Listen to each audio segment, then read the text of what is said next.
what is there really to say right now, man? Like what is there really to say?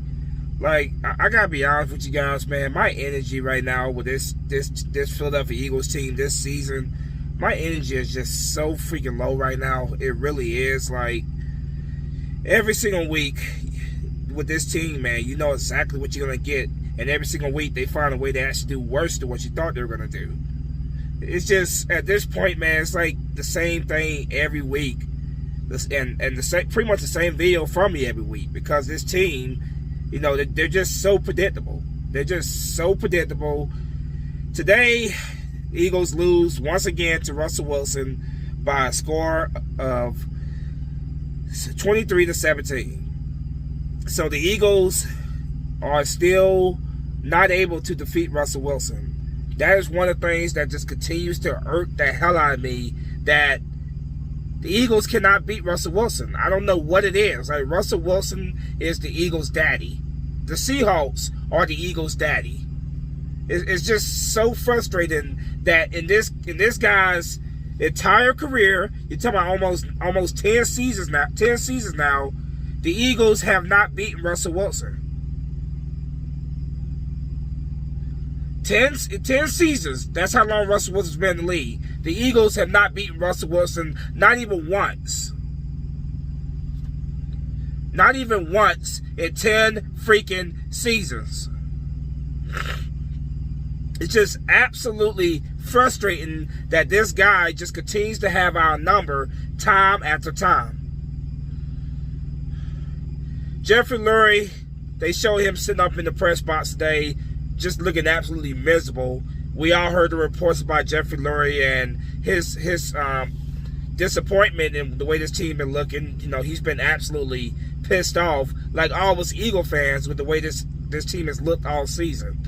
I hope Jeffrey Lurie is really he's taking a hard look at this team, especially after this loss, taking a real hard look at this team, man.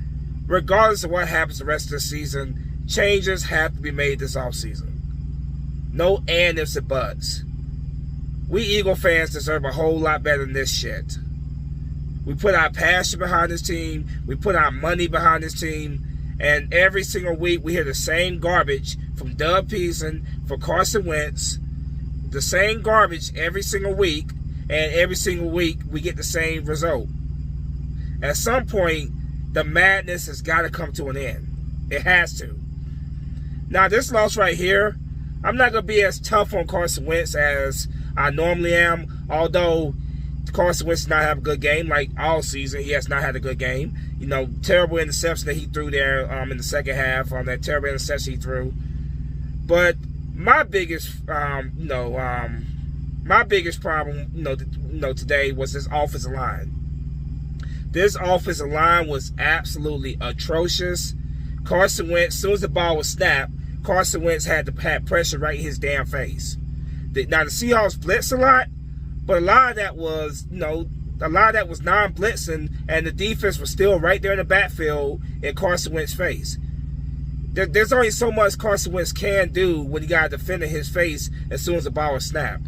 So, offensive line just absolutely atrocious. Just terrible, terrible by the offensive line. Carson Wentz is the most sacked quarterback in the league. A lot of that has to do with him holding on to the ball too long. But today, I blame the offensive line for the most part for a lot of the sacks that, a lot of the sacks that was on, Carson Wentz, get sacked quite a bit of times today. I blame the offensive line for that. Completely atrocious. Absolutely atrocious. The running game was non-existent, absolutely non-existent. Miles Sanders, I think he had under 50 yards. Last time I saw, he only had 15 yards. So under 50 yards rushing. Not a good day for the running game whatsoever. Every time the ball was handed off to Miles Sanders, he ran right to a brick wall. Some of that I give credit to the Seahawks defensive line for making stops. But a lot of that I have to blame on this offensive line for not opening up lanes for Miles Sanders. This line, like I said, was absolutely atrocious this game. Absolutely atrocious. Carson Wentz, like I said, did not have a good game. But I'm not like I said, I'm not gonna be as hard on him this game when his offensive line was this damn bad. Now Carson Wentz had some inaccurate passes. Absolutely had some very inaccurate passes, some ill-advised passes, which he's been doing all season. But the offensive line is that's the biggest problem for me this game right here. Now defensively, Darius Slay got absolutely embarrassed today. Absolutely embarrassed. DK Metcalf continues to show us why we made a big-ass mistake when we did not draft him last season. He showed us exactly again. DK Metcalf is also the Eagles' daddy. DK Metcalf has career games against the Philadelphia Eagles. I think the guy already had like 7 receptions. 7 receptions, in the first half. And then he finished with over 100 receiver yards this game. Like, DK Metcalf just continues to make us pay for not drafting him last season. We drafted this bomb named J.J. Arcega-Whiteside, who I'm not even quite sure if he even gets on the field anymore. That's how irrelevant J.J. Arcega-Whiteside has been. We could have had DK Metcalf, but we drafted a bomb named J.J. Arcega-Whiteside, who has not done a damn thing in his entire career in Philadelphia. And so much for Jalen Hurts getting increased playing time, an increased role. I can only recall him being out there maybe 2-3 times at the most. And one of those times was him getting out there and completing the pass to Alshon Jeffrey. Completing the pass to Alshon Jeffrey, which was Alshon Jeffrey's 470th career reception, and also the first reception that Alshon Jeffrey has had all season. He's been back for 3 games now? That's the first catch that Alshon Jeffrey has had all season. A lot of that has to do with Carson Wentz only looking one way of the field, only trying to throw to his tight ends primarily. But Alshon Jeffrey getting his first catch of the entire season, his 470th career reception. Like I said, so much for Jalen Hurts getting that increased playing time. I only saw him out there a handful of times.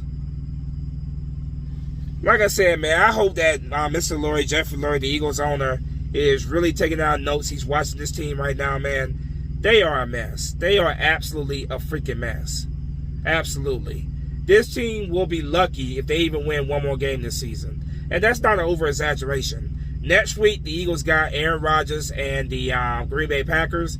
And we still got the Arizona Cardinals. We still got the New Orleans Saints on our schedule. Yeah, good luck with that one. You got the Cowboys, and you also got the Washington football team, who, be quite honest with you, I don't know if we could beat either one of those teams right now. That's how bad this Eagles team is right now. The NFC East, the rest of the division might be terrible, but the Eagles being as bad as they are, so inconsistent, so undisciplined, just sloppy, inconsistent play, we may not even win another game this season. That is not an over-exaggeration at this point. We may not even win another game this season. That's how bad the Philadelphia Eagles are. The 2020 Philadelphia Eagles are. And I know a lot of us Eagle fans were, we were so happy to see Mike Groh go. He sucked as offensive coordinator. Most of us were all happy to see him go. But what I'm seeing this season, maybe it really wasn't as much Mike Groh as we thought it was. Doug Peterson and his play calling is absolutely atrocious. His decision-making as a coach is absolutely atrocious. His adjustment-making is absolutely atrocious. His stubbornness, absolute stubbornness to not change anything up, to not give up play calling, is holding us back. It's absolutely holding us back. So while we sit here and, a lot of us blame Mike Groh for the struggles last year, what we're seeing right now is maybe it wasn't as much as Mike Groh as we thought. Doug Peterson, to me, appears to be the biggest problem when it comes to the proficiency of our offense. Frank Reich, the way it looks right now, Frank Reich was the true brains behind that operation in 2017. That's the way it's starting to look now. Because look at the coach right now. The coach right now playing some pretty good football, and they look like a team that could possibly be on their way to the playoffs.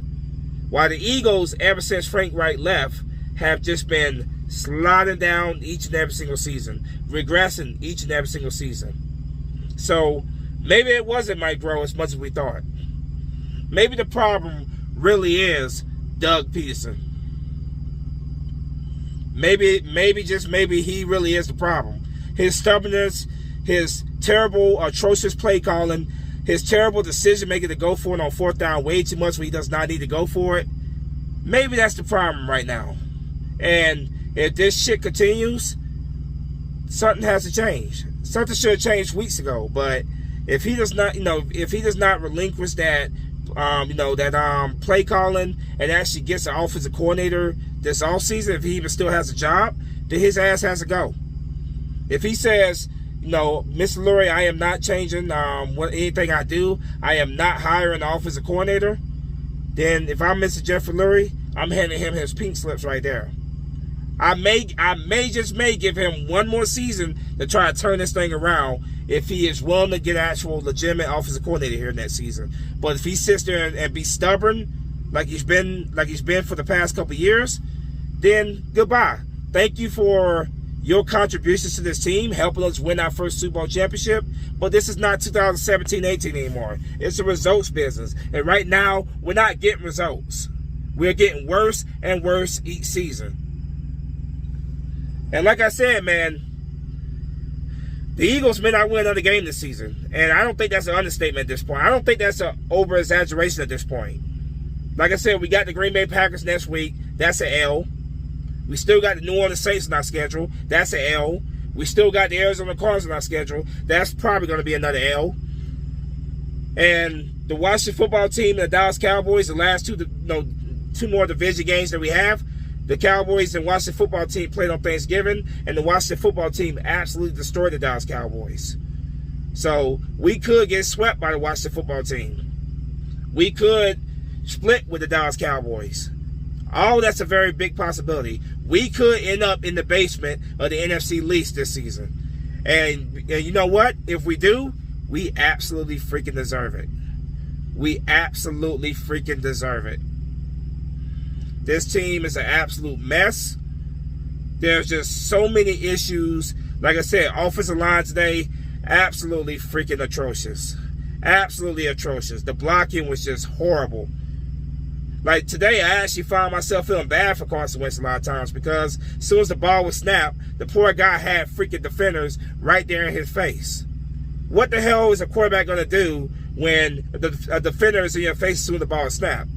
We can all talk about how Carson Wentz holds onto the ball too long, and at times he does. But when you have a defender in your hand, in your face right away, there's only so much a quarterback can do. There were times when Carson had to find a way to escape from the pocket and make something happen with his feet because the pocket was collapsed on him immediately. There's only so much when you have a shitty-ass play by your offensive line. There's only so much that a quarterback can do. Today was just absolutely pitiful by this offense. Another pitiful performance by this offense, but absolutely pity by this offensive line. Terrible. Like I said, man, Russell Wilson continues to be our daddy. He continues to own us, and DK Metcalf continues to make us regret not drafting him back in 2019. 2019, excuse me. He continues to make us pay for not drafting him last season.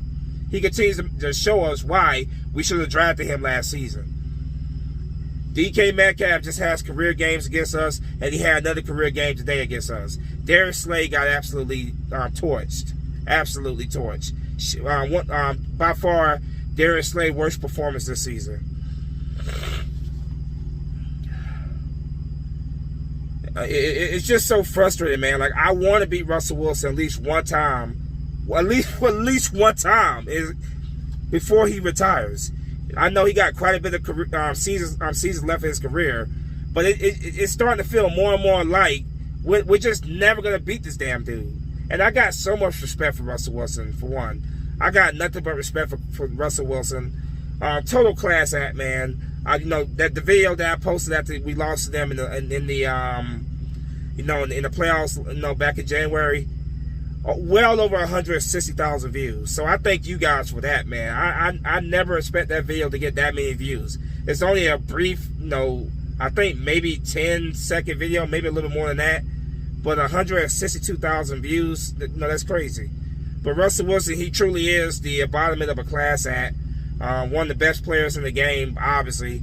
Definitely an MVP candidate, man. Nothing but respect for Russell Wilson. But please, Russell, can you let us beat you at least one time? Can we please beat you at least one time? Now, I know we got to go out there and earn the win, but I'm just saying, man, it's just absolutely frustrating that we can't beat this guy. We struggle against mobile quarterbacks like Russell Wilson that can extend the plays and make things happen. It's beyond frustrating. Can we get put out of this misery of constantly losing to Russell Wilson and the Seattle Seahawks? I'm just over it. I'm beyond over it. So I just pray to the man upstairs that we can get at least one win against Russell Wilson before Russell Wilson retires. And I don't want old, out of his prime Russell Wilson when he's like 40-something years old, which he says he's gonna play till he's 40. I want to beat prime Russell Wilson at least one time. Is that too much to ask for? At least one time to beat prime Russell Wilson. But congratulations to all the Seahawks fans out there, man. Congratulations to you guys on your win.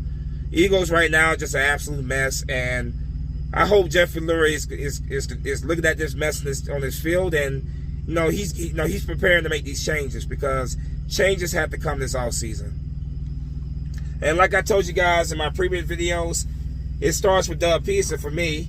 Doug Peterson, if he wants to be stubborn and refuses to give up his play calling, then he has to go. Jim Schwartz has to go. Most of this coaching staff in general has to go. And I'm handing Harry Roseman his pink slips as well. Because we Eagle fans used to praise Harry Roseman for being a genius and stuff. But let's keep it honest, man. Harry Roseman's a sorry-ass general manager. He really is. He can't draft worth a damn. And when you look at the contracts, the Eagles are going to be $60 million in cap hell next season. Not able to really make any big moves.